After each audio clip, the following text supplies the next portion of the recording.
Everyone, thank you for joining us at the Old Astoria Neighborhood Association meeting on September 14th, 2022.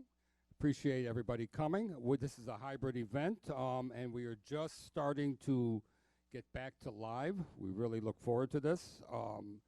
But for those of you that couldn't make it here and watching online, we greatly appreciate it. We have an interesting program tonight.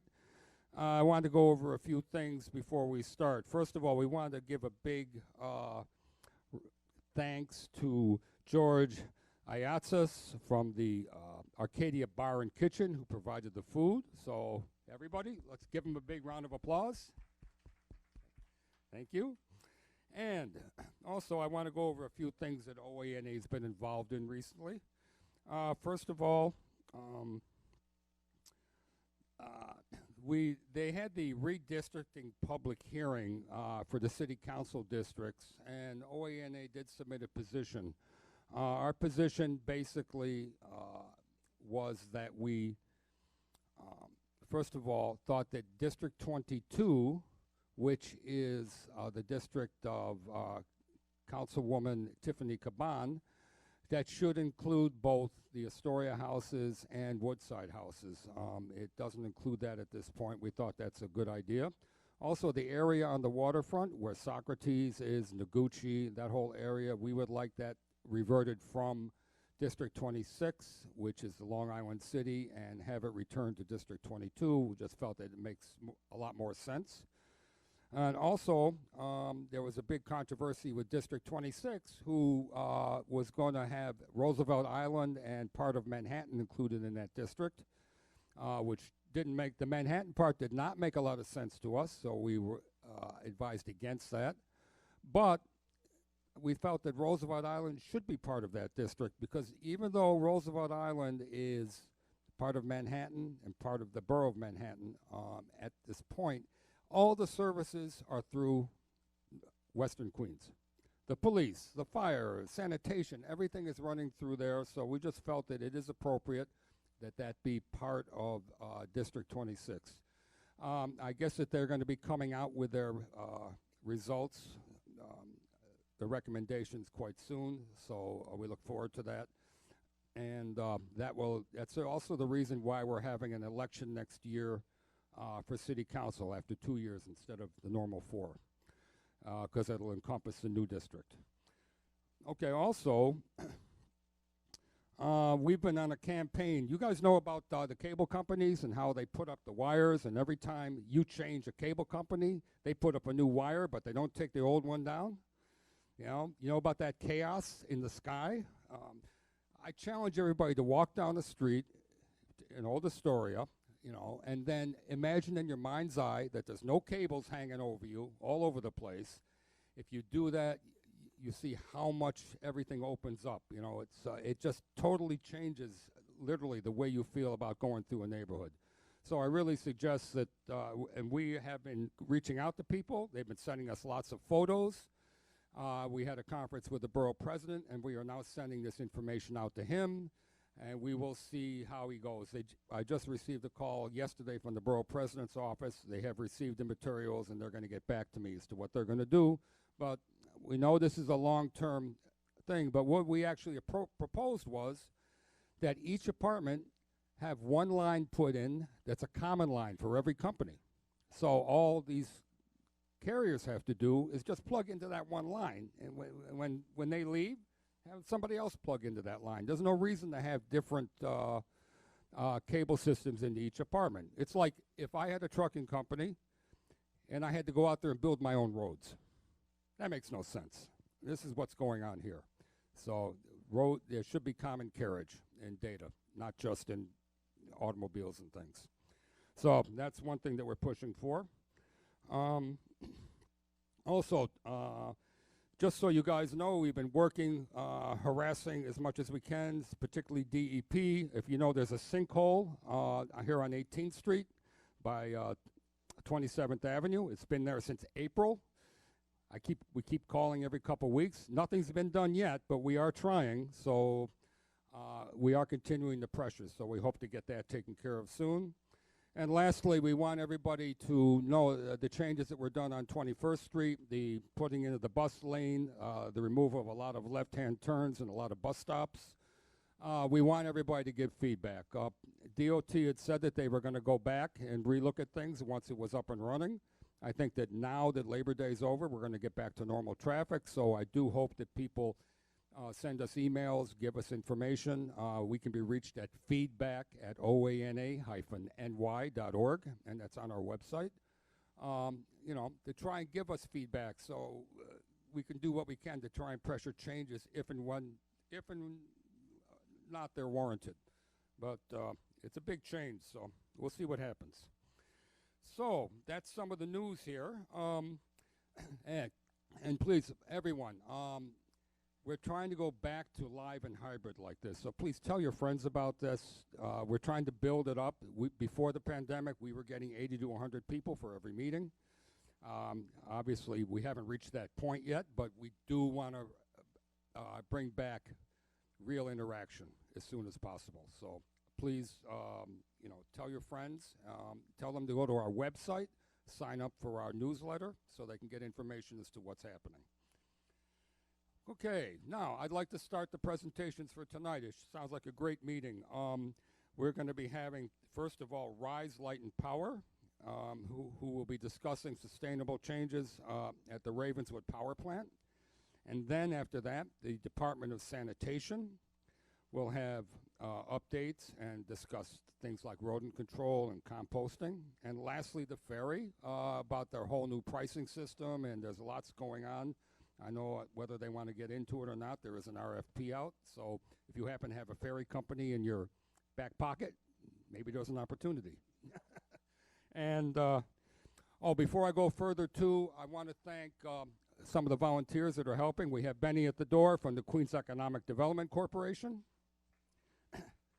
And then also running everything back there, all the tech, and also a member of this church is Victor Prado, again, also from the Queens Economic Development Corporation. And we also have board member Diane Kansoglu, who's a local celebrity.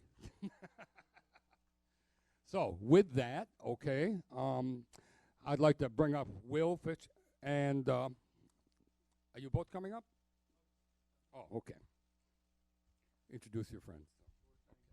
Hey everybody, good evening. Yeah, my name is Will Fisher with Rise, Light, and Power. I've got my colleague here, Janine Salisbury, who does a lot of help with us on the community outreach side. And Victor, whenever you're ready, I got those the slides ready to roll and give you all some exciting updates. So thank you to Richard and the facility for hosting us. I really enjoyed the pasta as well. Is George here? You said George, but I don't know if he was in the room. I've never met him. Yeah. Okay. Good food. Give him my personal regards. So again, I'm Will Fisher with Rise, Light, and Power. We are the new owners of Ravenswood Generating Station, which folks also know as Big Alice, the big power plant on Vernon Boulevard between 37th and 40th Avenues. So we have made some really, really exciting announcements in the last couple of months. We are the new owner, and I'll go into this in detail, but essentially our company as the new owner is led by an offshore wind expert, and we are essentially working on how we can replace all of the 1960s fossil fuel infrastructure at that site with clean solar and clean offshore wind power. So a lot of really exciting changes, and they're going to take some time, but we're really excited to be speaking with all of you and get into the details of what that means and how that's going to happen. This presentation is also publicly available. I have cards and a sign-in sheet for our organization outside, so we'll be glad to email or call or speak with anybody and follow up. Victor, we can go to the next slide, please. So just a little bit about us. We purchased the Ravenswood Generating Station we took charge in 2020. Our parent company, a company called LS Power, purchased it in 2017. It was built by Con Edison back in the 1960s. And it's sort of been in a couple different companies' private hands since then. We came in just a couple of years ago. We also have in New Jersey a similar site, which is a former fossil fuel power plant in South Amboy.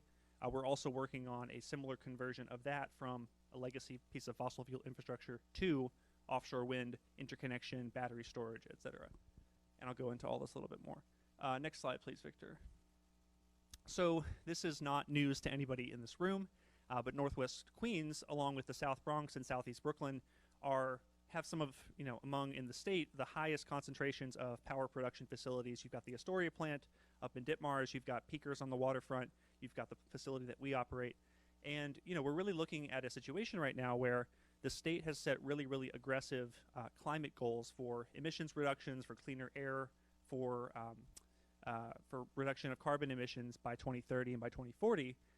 And we're really well on our way to meeting those goals. The state, particularly the state, New York State Energy Research and Development Authority, NYSERDA, has done a lot of work to procure new sources of renewable energy, but we need to do more. So what we're talking about is not just bringing new resources here, renewable energy, but actively replacing that dirty fossil fuel equipment that has been sort of an eyesore for this community for a long time. And that's really how I like to think that we are different from previous operators, is that we're sort of acknowledging that we purchased this facility, it has a particular history, it has a particular story, but we want to be open and transparent and talk with everybody about the very real improvements that we're planning on making. Next slide, please. So let's talk about what's there today, and I would be glad to welcome folks for a tour sometime. We are starting to do that a little bit more and more, particularly as COVID restrictions lessen. And I think it's a good way to sort of see what's something that's been in your backyard for a long time that you've probably never been inside of before. But so what's there today? So all of the lights that we have on here in New York City, typically it's 90 to 95% created this electricity by fossil fuels. So at our facility, we're typically burning natural gas. On some occasions, we burn fuel oil when either from an economic perspective or when we have cold weather. But what we're doing is producing up to 20% of all of New York City's power. So we are producing power for Queens, Brooklyn, Manhattan, and the Bronx. And this is our homes, this is our subway, this is hospitals and schools. And as we talk about transitioning this facility, it's really important to do two things. Number one, ensure that we can continue to provide the same amount of power or more from this site so that the lights stay on, we don't have blackouts, etc. The other really important part for us is to ensure that we're able to keep our union workforce on the job. So we have more than 100 men and women who are really the definition of essential workers. These are folks who worked through COVID, who worked through Hurricane Sandy, who worked through 9/11. The station has been staffed 24/7 since the 1960s. And these are folks who've really put their heart and soul into keeping the lights on for New York City, and we owe it to them to keep them on site even as we start transitioning infrastructure to something different. So a couple things we've already done. The third box up there, the 500 megawatts. So a megawatt is about 1,000 homes worth of power. When we purchased the station, it could produce about 2.5 million homes worth of power. We're down to about 2 million right now. And the reason that we are down is because we actively and explicitly retired some of the oldest and dirtiest fossil fuel generating capacity on the site, what are called peakers. And we have 17 of those when we purchased the site. 16 are permanently offline and retired. We have one more to go, which will be offline by next year. But that is to say that we've sort of already started from the beginning decommissioning what is the dirtiest and the oldest and the most polluting equipment. Now what we're doing is looking for a replacement source for the rest of that 2,000 megawatts. Next slide, please, Victor. Actually, why don't we go right to the next slide? So this can be a little hard to see, but I'd be glad to email it out to folks. Essentially, what we're talking about doing is replacing, again, that natural gas infrastructure with offshore wind and solar from upstate. And what that really looks like in practice, you all, if you've been upstate and seen these big wind farms, you've seen solar farms, we don't have the space for that here in New York City. But what we can do is build new transmission lines. And I think, Richard, that you all hosted the Hydro-Quebec project earlier this year. So it's a very similar idea, is that all of this new offshore wind and all of this new solar is being constructed upstate and offshore. What we want to do is work together with the community to push that power should come here and directly offset emissions from places like ours. So what we're doing right now is actively working on a joint venture with an offshore wind developer. And the idea is that we would build a cable before the end of this decade that would allow us to replace one or more, or permanently take down one or more of those smokestacks. Other things that we're doing, we are also working on battery storage. So as folks can imagine, when you get home on a day like today, it's the end of summer, it's already dark outside, right? You want to be able to go home, turn on your microwave, turn on your TV. You need to have power that is reliable and that is around the clock. The sun is not always shining, the wind is not always blowing, but what we can do is build a system of battery storage, and this is essentially industrial size, a warehouse full of batteries, to ensure that we're collecting excess solar and wind power when it is blowing, when the wind is blowing, when the sun is shining, and then deliver and deploy that. On the consumer side, you won't see a difference. The lights stay on. That's all we want. And by using these technologies, this new high voltage direct current offshore wind transmission, solar power, batteries, we can really fundamentally transform the way that we're powering the city and again actively replace permanently this fossil fuel infrastructure. Next slide, please. So earlier this summer, I think it was in July, we announced what is called our Renewable Ravenswood Plan. So we've sort of been working on these development plans behind the scenes for quite a while and debuted these publicly this summer, and I'm pleased to be talking with all of you. We're really trying to get the word out about this. And I think what's so special, and I've got some of our key community partners here who have issued quotes and other statements in support of the plan, is that we have a really diverse and varied coalition from really all walks of life. Oftentimes with climate change and with environmental policy, you have this butting of heads between organized labor and environmentalists, and there's sort of disagreements over how we're going to get to carbon neutrality, how we're going to clean up our air. But what we have is a plan to retrain and retain all of our union workforce, keep them on site, train them to work on the transmission and converter equipment, train them maybe to work on offshore wind equipment. And we've got really strong buy-in from the union. And what this means, again, is that these essential workers who have had our backs for decades are going to be able to stay on the job and continue to earn a middle-class wage for their families. On top of that, as you all know, we are right across the street from Queensbridge Houses, which is the largest public housing development in North America. And obviously, environmental injustice is one of the biggest issues that we're facing here. The plant was actually constructed about 15 or 20 years after Queensbridge was constructed. So Con Ed built that on that site. And, you know, we've really inherited this legacy of environmental injustice where folks, particularly in NYCHA, are experiencing the public health impacts, et cetera, from facilities like ours. And we've really had NYCHA sort of at the front of the line, at the table, physically at the table in the plant. They're really our most important constituency because, you know, again, they've had to bear the effects of this. We've got a lot of public housing here in Western Queens, and these are disproportionate impacts that we want to recognize and really lean into, because this is why we're trying to make the changes that we're trying to make. So we've got a really exciting slate of support, and something that I'll invite you all to is pick up one of the flyers on the way out. We have a lot more detail on the website. I'd be glad to get you this presentation so you can look through the figures. But one thing that we're going to be doing over the next 6 to 12 months is a lot of this sort of roadshow activity. So I hope that I'll see each of you again in another forum. And I think more importantly, we're also working on a series of permits and applications for contracts to the state. So there's going to be a lot of opportunities for members of the public to contribute and, you know, make your voices heard. We need a lot of help from New York State to make this happen. New York State is very interested in keeping the lights on. They're also very interested in making this transition. So how we get there is sort of the open question, right? But, you know, folks in Western Queens have been concerned about this facility and about the one up in Ditmars and in the South Bronx for a long time. And this is actually a moment that we can change and we can do something about this. And so the last thing I'll say is that this will take a long time and it will take a lot of effort, but the realistic timeline here is that we could honestly start permanently demolishing the smokestacks down there as early as 2030. And this, again, relies on us needing to have a replacement source. We need to have offshore wind, or we need to have solar, we need to have batteries, a mix of those things. But by the end of this decade, not just in our lifetime, by the end of this decade, we could fundamentally transform this big piece of critical infrastructure and continue to provide power, continue to provide good jobs, while removing what has been a bit of a concern for some time. So I think that's my last slide. Is that right, Victor? Okay, it is. So I'd be glad to take any question, and thank you. I appreciate your attention. Again, last thing, I have my cards and a sign-in sheet out in the lobby, so would be glad to stay in touch with everybody. Does anybody have any questions?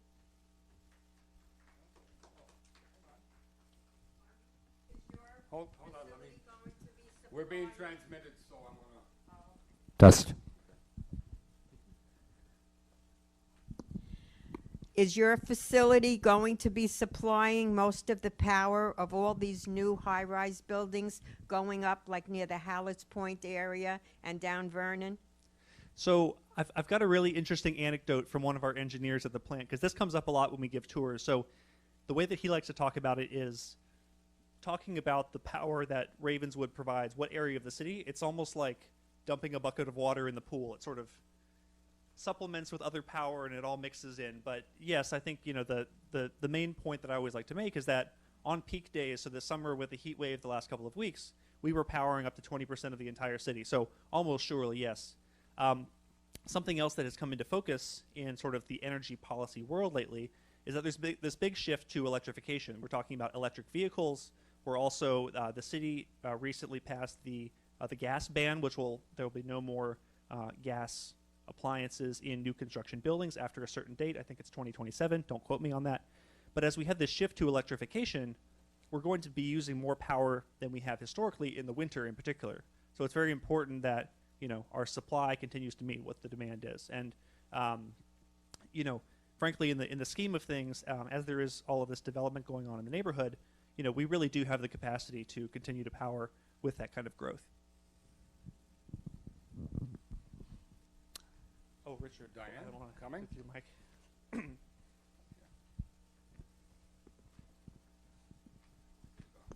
Is this going to make electricity more expensive, or is it Good going question. to? Good question. So that's the other part. I guess I neglected to mention that the state is interested in making this transition and making it quickly. They're also interested in keeping the lights on. But of course, ratepayer impacts are a huge component here. Obviously, I think particularly in this neighborhood in northwestern Queens, there were a lot of folks who saw big spikes in their energy bills last winter. And I know that a lot of folks are probably bracing for maybe something similar could happen this winter. We're not sure. And that's really top of mind for working families, and that's really important for us. So one thing that I always like to say in regard to prices is that the state is putting a lot of capital and the state is putting a lot of resources into helping make projects like ours happen. So one thing that's happening right now, for example, the state, New York State Energy Research and Development Authority, which is the main agency that we work with, NYSERDA, they have a procurement out right now to purchase offshore wind energy from the private market. So back in April, there was a big auction where the United States government auctioned leases in the Atlantic Ocean off of Long Island and off of the coast of New Jersey to developers to build new offshore wind. Now the state is saying there are a bunch of developers out here putting up offshore wind. The state wants access to some of that power. And the state is also using its buying power to make sure that those projects are able to be financed and able to be permitted and able to be built in the near term. That said, all of those projects have to go before the Public Service Commission and be voted through. And there is a very, very specific and a very, very direct concern with ratepayer impact there. And there's this balance that we have to have. We have to make this transition and we have to make it quickly, but we also have to make sure that there is private money at the table so it's not the public paying for all of this. And that's one thing that we're really excited to be contributing here. The other thing I'll mention is that a big part of the reason that electricity prices skyrocketed last year was all of the volatility that we have with sort of geopolitics. We've got this situation in Ukraine, we've got uncertainty, we've got inflation. And as prices of natural gas and other raw materials like that rise, so does the price of electricity. If we are paying more for the natural gas that we burn to produce electricity, the consumer ends up paying more. So in the long term, if we're talking about investing in things like wind and solar that frankly don't rely on exports of fossil fuel, then this is a sort of long-term horizon where we are really able to start stabilizing energy prices and make it more reliable. It'll take some investment, yes. I have one question. Are you going to be structured sort of vertically or horizontally in the sense that your actual sources of energy, the solar farms and the wind and all that, and possibly even if you get into hydro, are you going to be actually running those plants? Are they going to be part of your organization, or are you going to be they're going to be vendors of yours? It's a really good question. So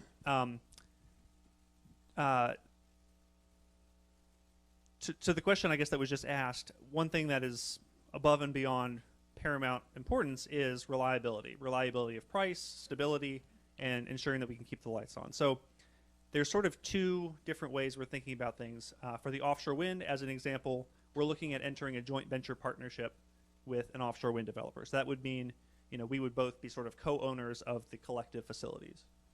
For the for connections upstate, there are a lot of small-time solar. There's a lot of farms, for example, family farms that are having solar leases and having solar panels on their farm for the next 25 years, for example. There's a number of organizations and developers that sort of pull those together into resources that they can sell, and that is something that we would enter sort of a long-term contract with. So regardless of whether we actually have the ownership of it or whether we're in a binding contractual agreement to receive that power, it'll be stable, and we'll yeah. Any other questions? Yes. You had mentioned tours earlier. I'd really be interested in going on a tour of your facility. How does that work? Yeah, so my business card's at the back, and we're still working on the protocol for bringing the public in, but I do hope that by the end of the year, if we stay in touch, that we can figure that out. Any other questions? We're looking forward to doing that tour also, actually. Yes. It's a lot of fun. I'm sure I'm not the only one, but I get a lot of phone calls from companies trying to sell me solar power. So how does that fit into this? That is a great question. I'm so glad you asked it. Because it comes up every time, and I was like, no, is it somebody going to ask? It's a very important one. So everybody here probably either buys power from Con Ed or from a sort of third-party provider, like I know at the farmer's market I see Green Mountain Energy, I think, something like that. Anyway, so we're essentially not affiliated with those folks. The way that the energy market in New York State works is you have two sections, two sort of industries with a big firewall in between from a regulatory perspective and a financial perspective. You have generators like us, so companies like ours, like NRG, which operates the facility in Ditmars. We are sort of wholesale energy producers, and we sell that to the market. From the consumer side, who you interact with is Con Ed, and Con Ed operates all the transmission equipment. So we sort of have these two divorced functions, generation and transmission.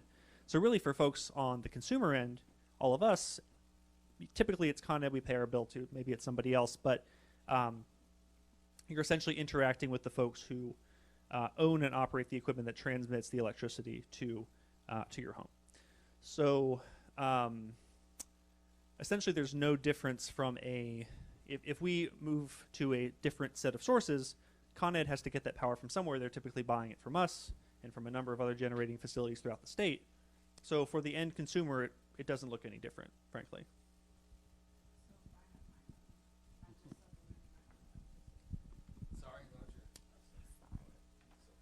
So, I mean, I live in a commercial building, so I can't do that. Mm-hmm. So I don't know what the future holds for that. But I know for a single family, so if I have a solar power on my house, then I'm just supplementing my electricity. Oh, I see. So yeah, I mean, for individual companies or say, a co-op board maybe that decides to install a solar panel on the roof, there's a number of other legal and financial arrangements that can be entered into that. But I know that a lot of folks are doing that, for example, maybe just to power the common area, so to power hallways and elevators and laundry machines.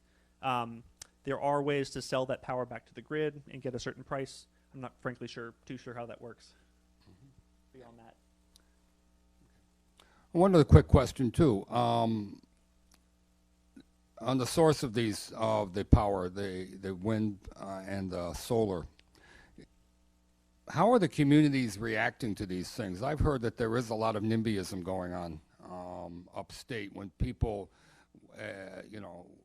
say there is a great need for this, but they don't want a solar farm built in their backyard. Yeah, that's a really good question. The state is taking this really seriously. There is a new Office of Renewable Energy siting specifically to talk about that, environmental impact, et cetera. Victor, can I ask if you go back to the slide with the map, if you wouldn't mind? I think it's 6. So one thing that, thank you. One thing that is really important to us, and I didn't mention before, but another thing that sort of sets us apart from a typical fossil fuel power plant operator is our CEO, a guy named Clint Plummer, is a longtime offshore wind developer. So he was actually responsible for the construction of the only offshore wind farm that's operating in the whole country right now off of Block Island. But one issue that he and others in that industry have constantly faced is the concern over not necessarily the solar or the wind that gets installed, but how that gets to shore, how that gets to the consumer. You can think about, beachfront communities maybe on the Jersey Shore or in Nassau and Suffolk counties being concerned about a transmission line being built across a beach or through a park or something to get here. What we have, which is really special and which I think is a sort of value add for the offshore wind folks that we're trying to partner with here, is we can run a submarine cable at the bottom of the river without anybody ever seeing it. And of course there's a long permitting and review process, and that's all very public, but there will not be a visual or otherwise a construction disruption to the local community. So there is, to your point, Richard. Wouldn't that be through the Hellgate? Because I was told by some of these other providers that the state does not allow, or the federal government was not allowing cabling through the Hellgate. No, we're going to be proposing in the next few months an offshore wind transmission cable through the lower and upper New York harbors and then up the East River to Queens. Okay. And, again, the big advantage of that is that you really have no onshore impact. You've got next to no street construction. You've got, no need to cross private property, and you have no visual impact as well. Would you be doing the conversion from DC to AC on site, or would you be going up to, Con Ed does it up towards 20th Avenue, I think. Would you be using their facility, or would you be doing it on site? We would be building it on ours. So All right. we have the facility that we operate today is about 30 acres, which is more or less the size of Hudson Yards. So when you all come tour, you'll see it's enormous, particularly because we shut down that old and dirtiest Pekin facility. Mm-hmm.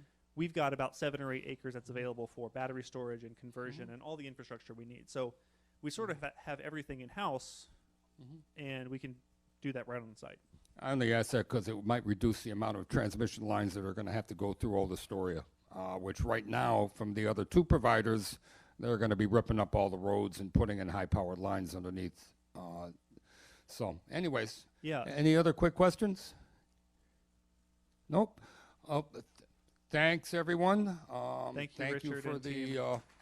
Really good questions, and I appreciate everybody's time. Thank you. good. And I hope that everybody online is watching also, and that we'll be able to get comments. If you have any comments and you're watching online on streaming, you can put the questions in chat. Victor, are there any questions that have come through? No? Okay. Okay. So thank you again. And we look forward to the tours. Maybe we'll have an OANA tour one day. Thank you. Okay, thank you. Next, I would like to bring up Joseph Ottabanelli, okay, from New York City Sanitation. Joseph, good to see you. Thank you very much. Sure. You can use that one.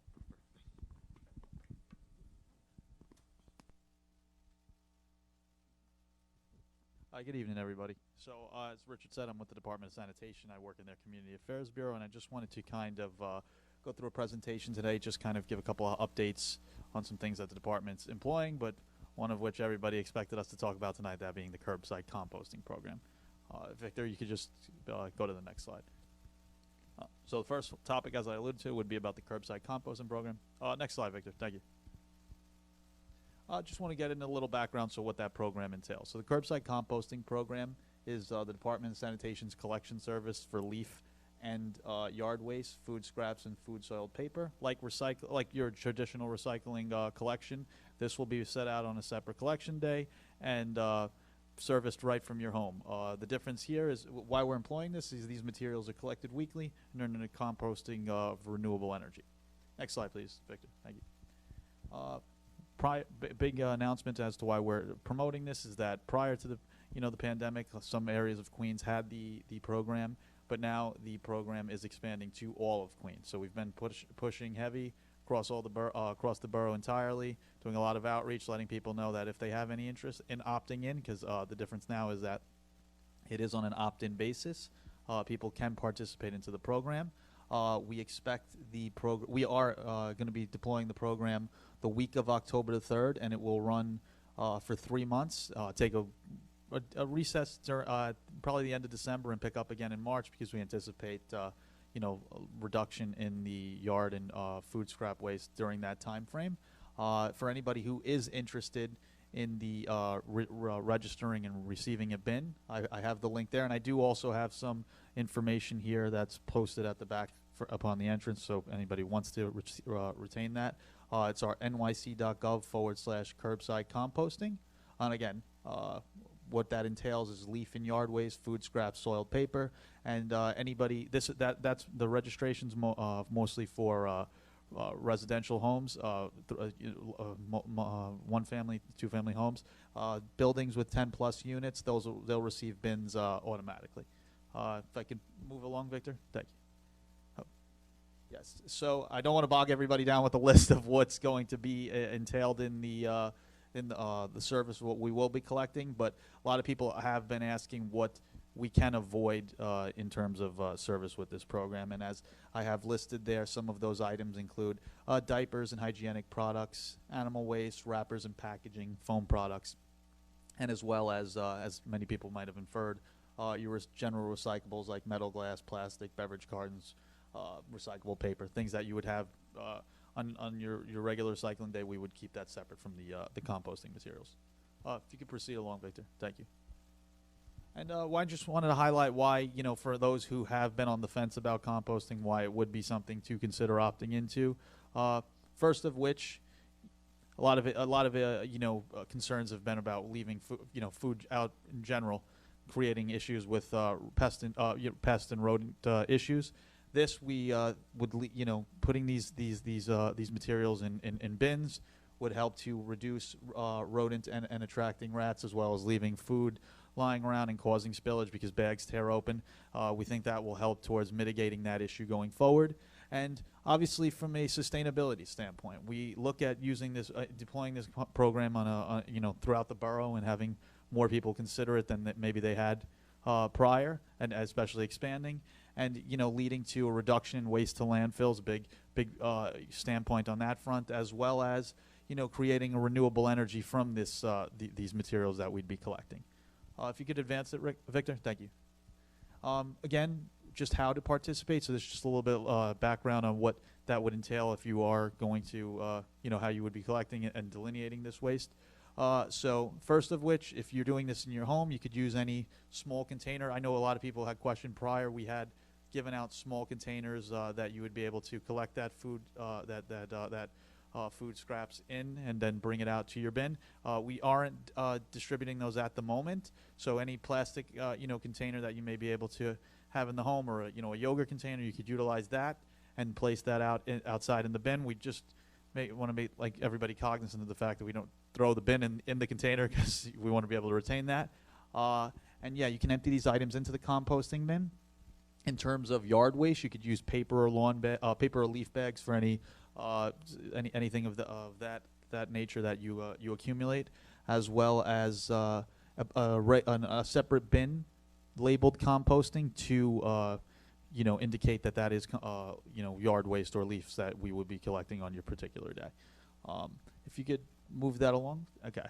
And then I will answer some questions about the composting if there are any additional concerns, but I just wanted to touch point on another event that we are deploying in the next month. So for anybody who has been dealing with any issues pertaining to electronics or medical waste, solvents, flammables, things of that nature, we will be holding our annual SAFE event for Queens on October the 8th in Cunningham Park. It is from 10 a.m. to 4 p.m. Generally, we held it on a registration basis, but you can go online for additional information on how to do that. If you could advance it, Victor. I'm sorry. Thank you. Yeah. So what to bring to this type of event includes automotive products, personal care items like I alluded to, medicines, cosmetics, syringes, thermometers, and household products like cleaning products like pesticides, paints, hazardous cleaning products, light bulbs, and as well as the first thing I alluded to was electronics. A lot of people have been seeking out a way to discard any old TVs or things of that nature that they've been holding on to. If this isn't plausible in the short term, I do have another option for you that we have on a year-round basis. And if you could advance, Victor, thank you.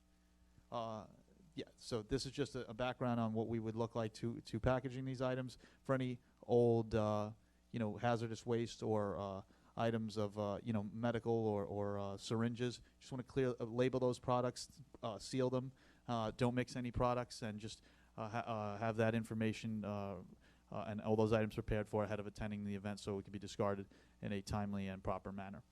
Advance, please, Victor. Thank you. And as I was alluding to, the other option outside of our safe event is our special waste drop-off site. You could go ahead, Victor. Thank you. That's in College Point. We have that location year-round. That's in College Point and between 120th and 122nd Street and 30th Avenue. And much of the items that I alluded to that you'd be able to discard over at the safe event in Cunningham Park, you'll be able to utilize to do the same here in this particular location. That's batteries, motor oil, fluorescent light bulbs, electronics, passenger car tires, all those items that you may have been able to do so at the safe event. This is our secondary option for people who aren't able to make it to the event on that particular day. And if you could advance it, Victor. And those are the two main highlights I had for the evening. I just wanted to provide our information if anybody had any questions going forward. My name's Joe Adamelli. I do have my information there, as well as my fellow Queens colleague who handles concerns too, Nick Shikaro. His information's there. Thank you. Thank you. Thank you so much, Joe. Yeah. Do we have any questions? Yes. Oh, We line the bin with a clear plastic bag? Yes. So we can line for the food scraps, we can line it with a clear bag. For the yard or Yeah, leaves, no, I got yeah, that. But that you could just place in a regular bin. okay, Yep. so they take the clear bag as it is? Yes, they'll take the they clear will bag. take Correct. the clear bag. Yes. Okay. okay. I know you have a question. Is this composting mandatory?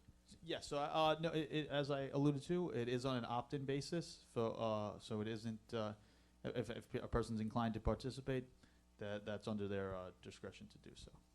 So it's an Okay, yeah. I'm asking because my neighbor was approached by this, and we live across the street from a supermarket loading zone, so we have a rodent problem. Yes. So this was of concern to us, number one. And number two, I don't know if you could help me with this issue. Because of the supermarket loading zone, they have dumpster trucks, and then the Royal Trucking Company comes by, and they take the garbage, and they illegal dump in front of my house. So whatever liquids are in the trunk are dumped Yes. in front of the house. What can I do about this? Yeah, so we can, if that's a recurring issue, we can take the information of those, if it's a recurring, if you have any footage or license plates belonging to that vehicle, we can take that back. We can have enforcement monitor that issue going forward and try to at least conduct some outreach on that front. And if that doesn't improve it, go about it working towards maybe issuing violations to mitigate. Okay, I do have footage, and I could get Yeah, the so license plate. as I said, the information's there. You send it over to me, or we could talk after to get some additional contact information for Okay, that. Okay, thank you. you're welcome. Yeah, yes, miss.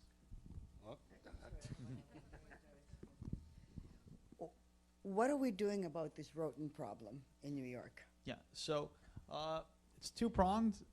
First, sanitation works in terms of techniques for mitigating the issue. So we encourage anybody to, try to avoid having food out for collection past the time that you would set it out for collection, so it's not lying there to have any attract rodents, placing them in rat-resistant bins. But the thing that I want to highlight, though, is that if it's an issue pertaining to rat problems already being existing, we would have to loop in the Department of Health to go about exacerbating the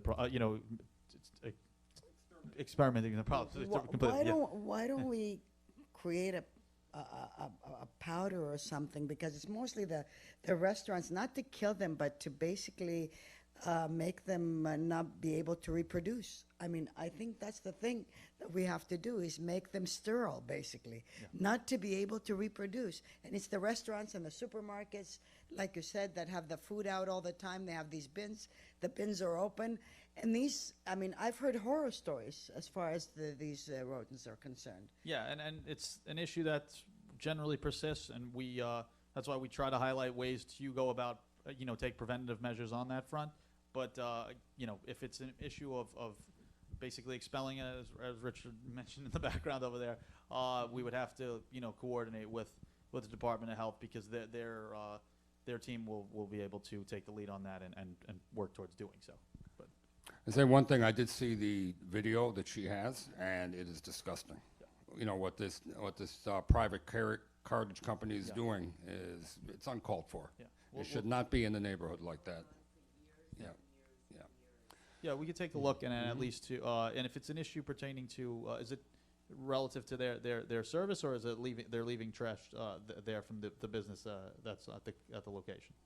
Well, they're taking the trash. Yeah. And they're squeezing it Yeah. in their truck, and all the sludge, all the liquid comes Yeah, out. it Yeah. comes out, yeah. And it's in front of my house. Yeah, so we can we can definitely review that and then see what we can do on our front. Really the most disgusting thing Mhm. in New York City, and it's in front of my house. Understood. Yeah, like I said, we'll take that information. We'll see what we can do on our front. Yeah, of course. Mhm.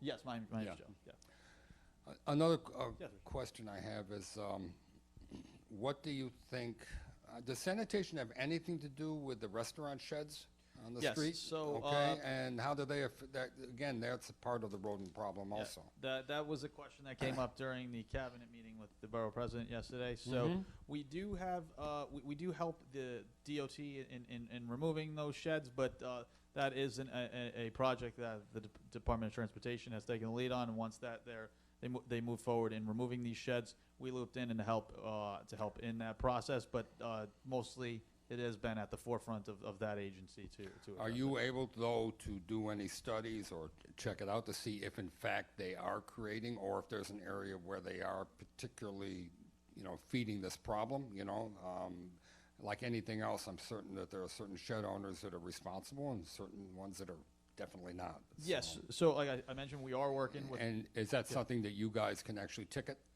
Yeah, so like I don't want to sound redundant, but that is DOT who's taking the lead on that. So I would So sanitation wouldn't ticket the same yeah. way they ticket us, and Yeah, if I we mean, have a we- leaf in front of our house. yeah, so if it's one of those the issue is pertaining to these abandoned sheds, so we wouldn't be able to take much action in that front, but we are working with DOT to manage the problem.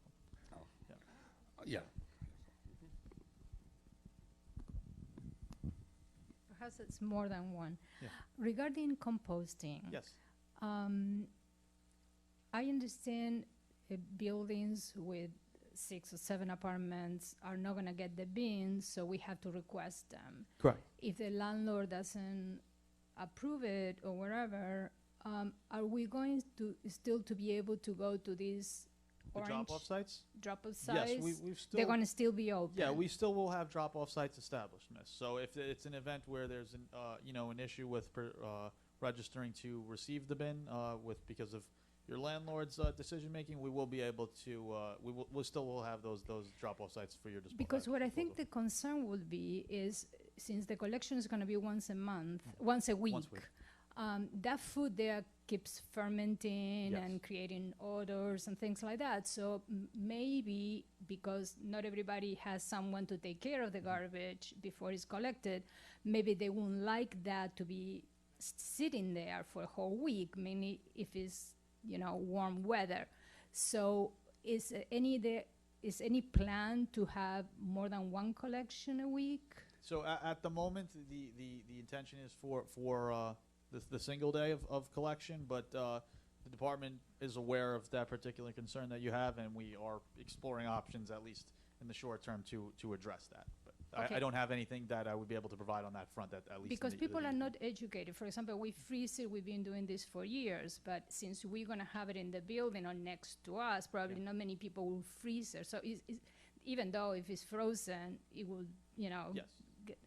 but that is a concern that I think landlords might have. The other question is in regards to the cleaning of the streets. Yes. Because of COVID or whatever, people are not moving the cars, and I don't see enough transit enforcement Yes, from yes. either the transit department or the police department or sanitation. The other day I was able to see one of the inspectors from sanitation. I presented the problem to him. I showed him. He was trying to do his best, Yeah. but it was one person. It was almost the whole block park. The sweeper had come twice. I observed that myself, and he couldn't clean that side of the street. So, and that's a problem in different blocks around here between, I can tell you, Astoria Boulevard and Broadway, from Vernon Boulevard to 21st Street. So Yep. I'm not talking about the whole area. And I see it consistently. So I think it's a miscommunication, or people still don't understand the signs because it changed again Yeah. now to, okay. So there are some sites that still one time a week, but there are some streets that they will have 2 times a week each side. And that's not clear, I think. Yeah. So there might be some campaign that they can start doing a little bit more enforcing that, because the streets needs to be clean, really. Yeah, and that's an issue, Miss, that has been brought up to me several times in the last week alone. So we are cognizant of that. What I do encourage anybody who has been at least experienced on their block, if they're seeing that it's on a recurring basis where there are cars that aren't moving, or people that are just sitting in their cars while the broom's coming down the block. Yeah.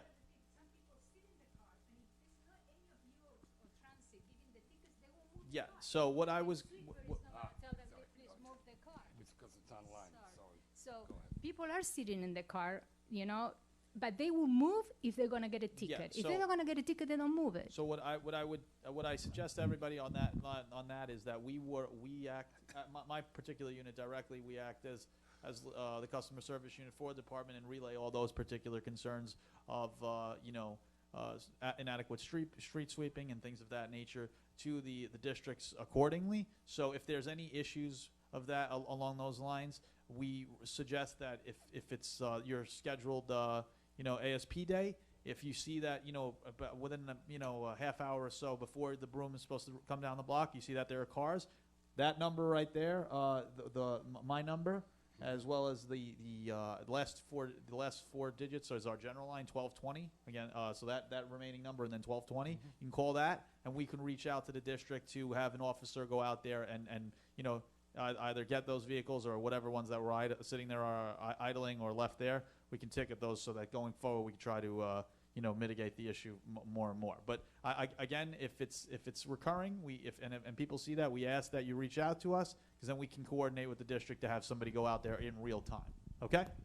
One thing I want to mention, this association was very strongly involved in getting street sweeping put in this neighborhood. It was one of our biggest initiatives. And we actually had a group with this church here. We got together and had 90 people and volunteers going through the whole neighborhood, and we must have filled up numerous trucks, 100 bags of garbage, because at that time, there was no street sweeping at all around here. Yeah. We did end up opting for just once a week because there was still a lot of opposition to this. People didn't want to have to move their cars. So as a compromise, we basically said, hey, let's do it once a week instead of twice a week. And I think so far it's working pretty well, except for the fact that when, obviously, Cars aren't moving. when you have the problems with the cars. Yeah. So So I don't have any cards. That's why I was trying to highlight it as much as for anybody. Take a picture of it. Yeah, and I will also. Richard also has my information. Yeah. So yeah. Okay, and also, okay. Go ahead. This is about a particular area here, and you know it, Richard. It's the area that's between 12th Street and 8th Street on Main and on 28th. It's not actually the street cleaning, but what happens is there's several businesses there that on the sidewalk is so much garbage of any kind that you can hardly walk on that street. Yeah. I mean, what has to happen is these people have to get tickets. Otherwise, they're not going, nobody cares anymore about that. And when, I mean, I'm a real estate broker. I rent $3,000 single, one-bedroom apartments there, and the people that pay for a luxury apartment have to walk on the street and see that garbage. So basically, ticket enforcement. That's Yeah, what so has that's to what I happen. was going to allude to. So we can begin with, at first going out to these businesses, doing some outreach, providing some education, highlighting what they should be doing and what they're doing inadequately. And if that doesn't improve, at least in the very short term, we will have enforcement go out there and we will issue violations to those particular commercial establishments. Yeah. A couple of quick, I want to confirm a couple things in terms of the composting. Yes. Okay, first of all, it is up to the landlord. Is that true, what you're saying? So it's to register for the building. The landlord should be if the people living in the building should reach out to the landlord and demonstrate interest, and he should register the building. But then again, if there's any issues with that, we have the option for the drop-off sites. Okay, and then the other thing would be, I think it probably is important then that nobody put out anything in the composting bins until the day before the pickup. Correct. Yeah. Period. I mean, that's the solution to what we're talking about. Sorry, what? Yeah, well, you store it in your house. I mean, people do that. Yeah. Yeah. Yeah. Mm-hmm. Mm-hmm. Okay. Oh, we have a lot of questions. Oh, here we go. The compost project is going to generate a lot of compost. What are you going to do with it all? So a lot of the compost that we generate, we will be sending to, we will be reusing that for and then reutilizing that into mulch for reusable energy and things of that nature. I belong to a community garden here in the neighborhood. How would my garden be able to get some of that compost? So that we have through our organics unit, sir, that and our recycling and sustainability unit that works towards distributing that. I don't have that direct line information readily available, but if you want to take my line down, I can definitely put you in connection with somebody who will be able to provide you that. Okay. Yeah. Where in Queens will be the facility that turns the food scraps into compost? So we have various drop-off sites. Various sites. I don't have those at my immediate to distribute to you, but I can provide those to you at a later. I mean, will there be one here in Astoria? We anticipate there being one. Yeah. Hi, thanks. A two-part thing. Is this a permanent or is it the composting? Is that permanent? It is. Yes, Miss. Right. Moving forward. And I live in a big apartment house. It's 24. So they sent the brown thing, and I had already had the little key for some doing it during the summer, bring in my food scraps. So people were already starting to throw stuff in there, and I looked in there the other day, and there were like cigarette wrappers. People, they are not, I'm telling you now, like this lady is saying, I don't know how you guys are going to separate all this stuff. Right now I'm going to have 4 things: regular garbage, newspapers and stuff, glass and, aluminum and whatnot, and now composting. A lot of the people in my building don't even speak English. They're good people. I'm not saying anything, but they're just not. They're not going to do it. Are you going to, when there's junk in there, is that going to compost? Yeah. So that's why we have been. We are going to be coordinating with our enforcement unit to having our agents go around and make sure that there is a proper utilization. Again, as we get forward to the service in the beginning of October, we will be moving forward to try to work towards that, Miss. Will there be any liability on the part of the property owner if composting is not properly done? Yeah, so like the same for any improper disposal or things of that nature, we will be property owners will be subject to violations. Richard. Yeah. So if you put composting out and your tenants put the wrong stuff inside that bin, that landlord would be responsible. Very few landlords are going to want to opt in if that's the case. No. I mean, it's just much like the same of any improper. Yeah.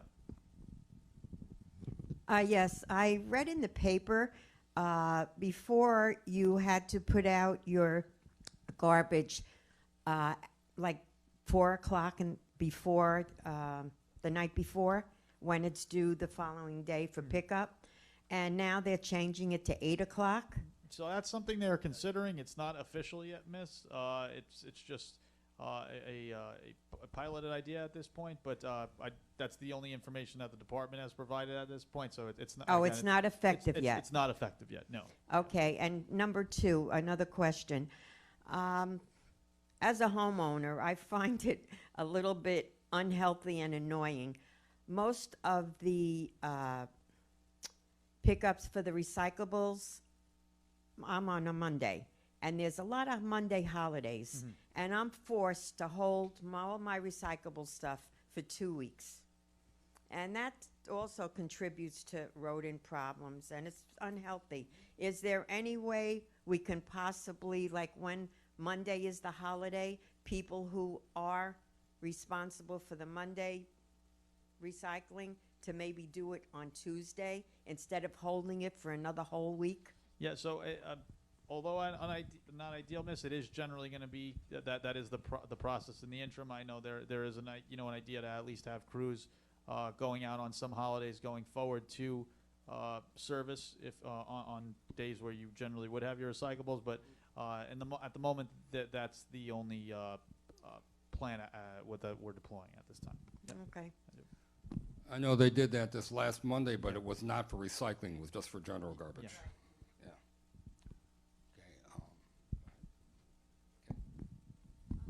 Also want to mention that there is not about enough ticketing for the wrong way of recycling to the landlords, and I'm sorry if there are owners here, but that's another way to educate people through the landlords, and mainly now with composting that we were talking about. So, but it's not enough ticketing, and it's a lot of mixed recycles, and this can happen with composting as well. And then I have another question. I think I heard they are considering putting bins or something like that instead of having bags, like we have bags in New York of trash. Other countries have big containers. Yes. And then there are special trucks that, like they do with restaurants, let's say.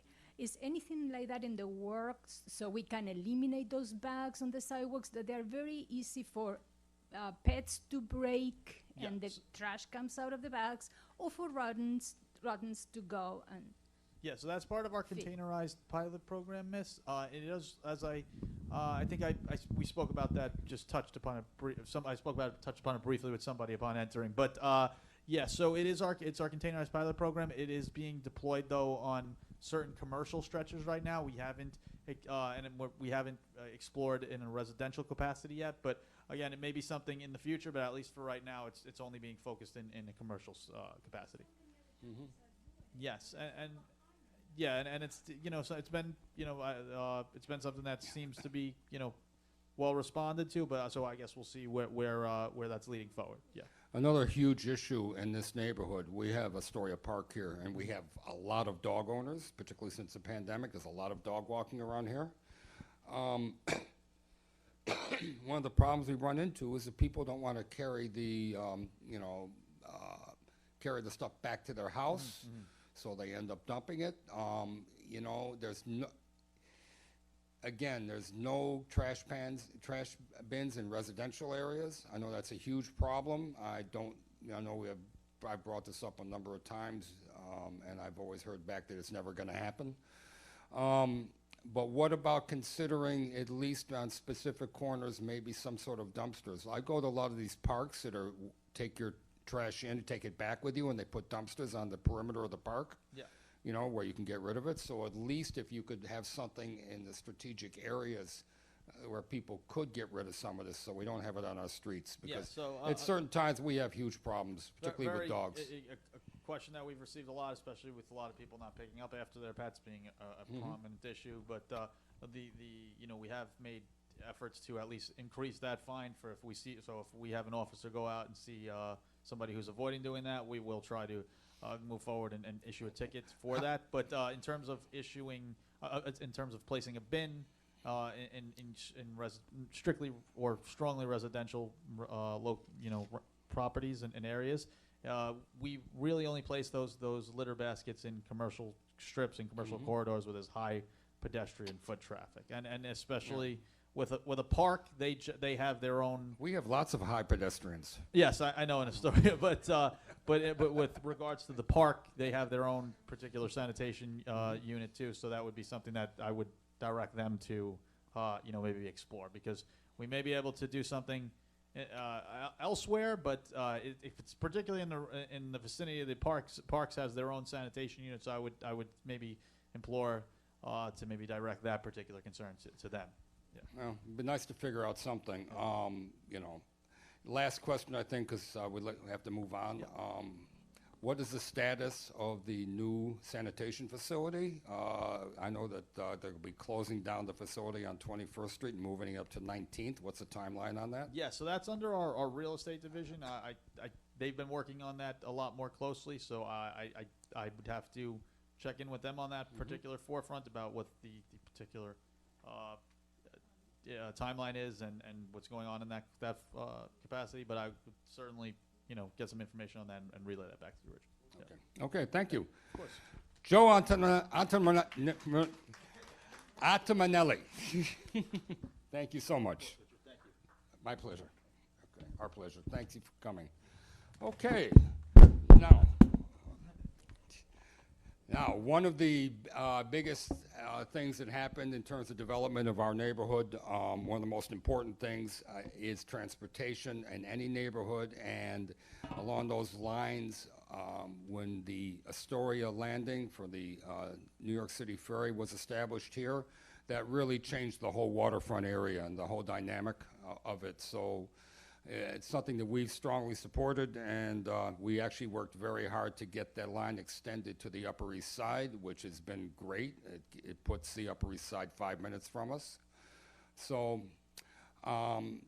we think it's important that we keep up with all the changes, and the ferry is going to be going through a lot of changes now, so I'd like to bring up Tara Doss to speak about the ferry from the Economic Development Corporation. Hello, I'm Tara Das, and I work with NYC EDC and work closely with NYC Ferry. Could you go to the next slide? So I'm briefly going to touch on NYC Ferry Forward, which is the mayor's plan and vision for NYC Ferry, and go more into the NYC Ferry discount program and the application process. So the NYC Ferry Forward is a new chapter for NYC Ferry that is focused on improving and amplifying equity and accessibility to NYC Ferry overall and ensuring that the system is financially sustainable. So as outlined in NYC Ferry Forward, we are introducing several changes, including an expanded discount program for NYC Ferry and expanded outreach at NYCHA houses. And also a few other changes, including making it easier for bikes on the ferry and eliminating the bike fee, and introducing a dynamic pricing system to generate revenue for the system overall. Next slide.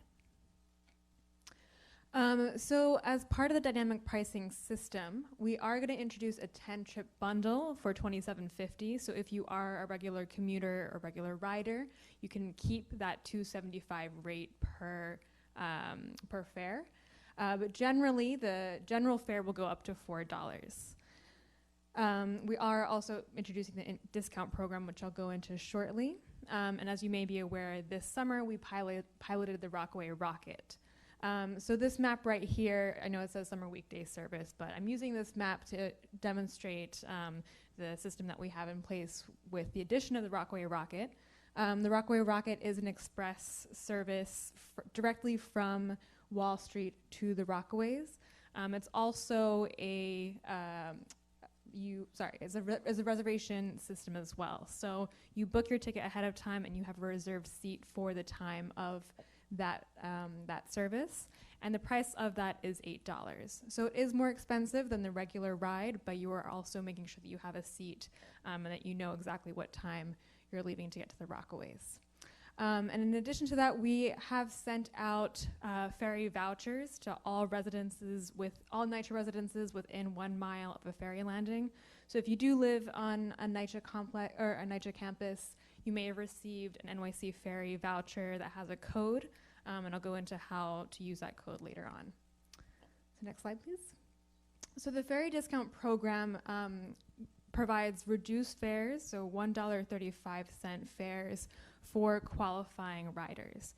So if you are a senior citizen, age 65 and older, a person with disabilities, or if you participate in the Fair Fares program, you are eligible to apply and be registered within the system as a ferry discount program participant. Next slide.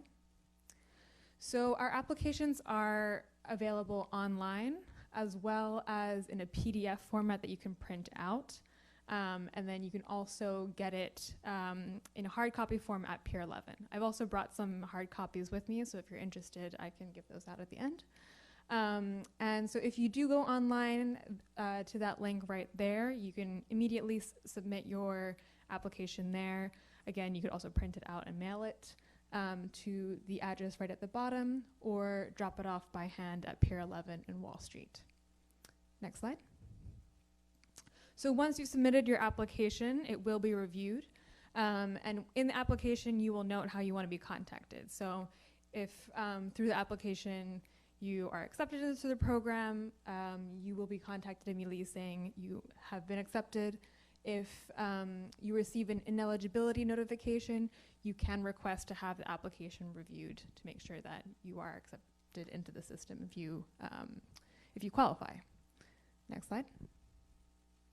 So if you have received the NYCHA ferry vouchers, there is a code. You can access and you put this code in through the NYC Ferry app. So if you have the app, you can open up the sidebar menu demonstrated in this screenshot here. And right at the bottom, you'll see something that says promo code. So then you'll type in the promo code on the NYC ferry voucher right there, and you'll have 2 free tickets. Now these free tickets are only usable within 72 hours, so just keep that in mind. Next slide. So that's it. So opening it up for any questions. Yeah. Thank you. Is there any questions? Yes.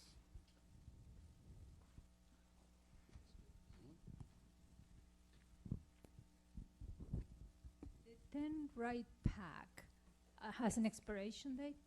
Yes, it's usable for 90 days. So from when you buy it, it's 90 days.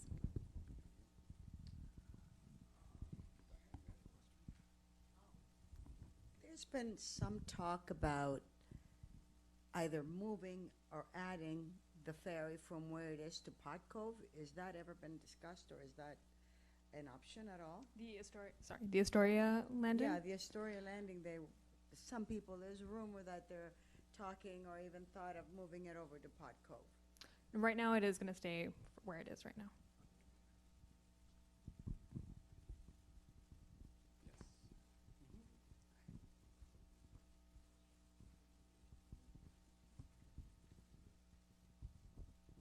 Hi, I wanted to ask, is there any thoughts to like giving students discounted fares to ride the ferry? Yeah, that's definitely something that we are open to. It's just a matter of coordinating Or with working with district DOE, because so many students live right here in the ferry landing, and well, my son and her grandson would love to take the ferry, but Yeah, no, absolutely, and that's a great point. These conversations are occurring right now, so more to come on that. And what about, Fair Fares starts at 18 years old? So if you already participate in the Fair Fares program, then as part of the application, you just have to copy your card. I'm asking about children. Like, what about the children that have to pay for, 12 years old to 18 years old? Like, is there anything to get children on ferries? Because the buses and the subways are so crowded with students in the morning. Yeah, I hear you. And right now there isn't. Right now we're trying to make it as easy as possible, and that does require a lot more coordination, which we're in the process of figuring out right now. Also, wasn't there talk of using the subway card also in going on the ferry? Subway card, no. There is combining the ferry and the subway. That would never happen. Right now, no. Right now, NYC Ferry is a separate entity from the MTA, so that's not happening just yet. Okay. All right. Thank you. Yeah, along those lines, it's been discussed for years. We were told that that would happen when OMNI came online. That was the line we were fed, but obviously it's online now, and there's no movement in that direction towards transfers between carriers? Again, the Omni conversation is still an ongoing one, so nothing yet. Another thing that's been brought up that I think is very important for these to be successful, that we've been advocating for years, is first and last mile. And one thing that we found that was really interesting is that when there were some discussions a month ago or so about some budget issues having to do with the ferry, one thing that was brought up was the fact that there was funding for first and last mile within what was being paid for, but it seems that it was never provided, or was just provided on 34th Avenue and maybe in the Rockaways or something. I'm assuming you're talking about incorporating first and last mile delivery in with the NYC ferry service, or Yes, yes. Mm-hmm. yeah, and that's you know, first and last mile is definitely something that EDC cares about, but right now NYC ferry is mostly focused on passenger service and not integrating with other purposes. Yeah. Well, what that means is first and last mile means that each ferry landing would have some sort of a shuttle or bus service that would take it up to the subway stop or something like that, so that you're integrating the system holistically within all of New York, regardless of the fact whether it's run by the state or the city, which we hope that you reach that point one day. You know. Are there any other questions? We also hear that it's going out for bid, right? That is correct. Yeah, Yes. the RFP is open right now, and it will, you know, start a new operating contract next year. Okay, and how does that actually work? The RFP itself, the decision will be made by the mayor's office, or how does that actually work? Exactly. EDC? So it's a public and open bid. Yeah. We'll review, and yes, we'll review all There'll the be applications. full public once it's review closed. of the bid too? Exactly. Okay. We would like to see if in fact that reaches that point, that if you would reach out to us, we'd like to be able to, you know, hear about the bid and get input on it, because the ferry is very important to us. Yeah, there is an information session in November that's public and open to whoever's interested. Okay. Any other questions? No questions? Well, thank you so much. You did a great job. Thank you.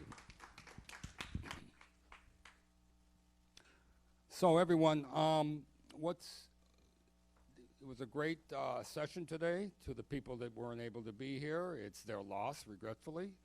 We are looking forward to going back to the days before the pandemic, when we were getting like 80, 90 people to come down. I think that it would be everything that you guys can do, okay, to tell people that we're going back live again would be appreciated. We had a similar scenario during the debate for the 59th Senate District. We only had 25 people show up here, but we did have 400 people online watching. So even though there's not a lot of people here, I'm sure there's quite a few people online that are watching us. But we want to bring back the dynamic of live interaction between people again. So please tell your friends. We're tentatively expecting to do a meeting October 12th. The presenters to be determined, but we do hope to see everybody. And we'd like to also, before we leave, I'd like to introduce Kevin Hernandez. He's the first vice president of Old Astoria Neighborhood Association. So Kevin, thanks for coming. And this association started in his basement one day, and then we had meetings in his basement down the street, and it was for a couple years, and they were great meetings, and I miss those days. But regretfully, his basement got flooded. Anyways, thank everybody for joining us. Again, Victor, thanks for the wonderful job on the tech and creating the hybrid. Benny, thanks for coming down and visiting us. Appreciate it. Okay. And have a wonderful week and a wonderful month, and see everybody soon. Also, if there's any food left and anybody wants to take something home, please do. And anybody that wants to hang out and help clean up a little bit too, that would be appreciated. Thank you.